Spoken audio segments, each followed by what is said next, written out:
Hi there, my name is Miss Jennifer and I work at Base Luther. On behalf of Base, I would like to say that we miss every single one of you so very much and we look forward to seeing you in person. I miss every single one of your laughs, smiles, and all of the memories that we create on a daily basis. Today I will be reading The Kissing Hand because it was one of my favorite books when I was growing up. Chester Raccoon stood at the edge of the forest and cried. "I don't want to go to school," he told his mother. "I want to stay home with you. I want to play with my friends and play with my toys and read my books and swing on my swing. Please, may I stay home with you?" Mrs. Raccoon took Chester by the hand and nuzzled him on the ear. "Sometimes we all have to do things we don't want to do," she told him gently, "even if they seem strange and scary at first.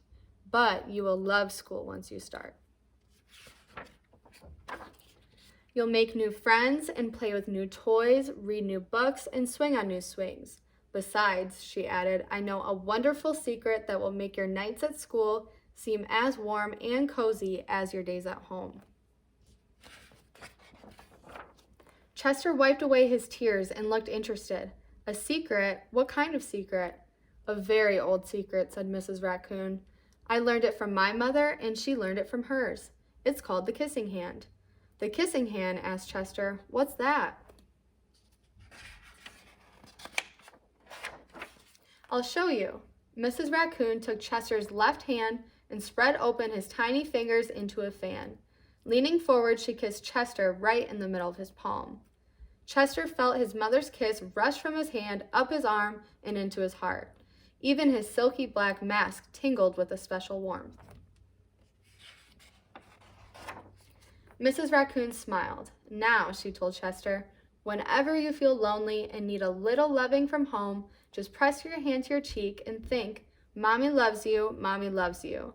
And that very kiss will jump to your face and fill you with toasty, warm thoughts." She took Chester's hand and carefully wrapped his fingers around the kiss. "Now, do be careful not to lose it," she teased him. "But don't worry. When you open your hand and wash your food, I promise the kiss will stick." Chester loved his kissing hand. Now he knew his mother's love would go with him wherever he went, even to school. That night, Chester stood in front of his school and looked thoughtful. Suddenly, he turned to his mother and grinned. "Give me your hand," he told her. Chester took his mother's hand in his own and unfolded her large, familiar fingers into a fan.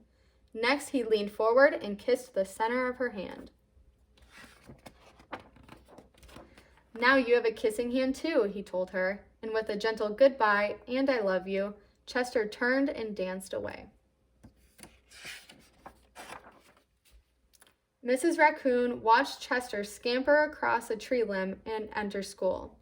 As the hoot owl rang in the new school year, she pressed her left hand to her cheek and smiled. The warmth of Chester's kiss filled her heart with special words. "Chester loves you," it sang. "Chester loves you."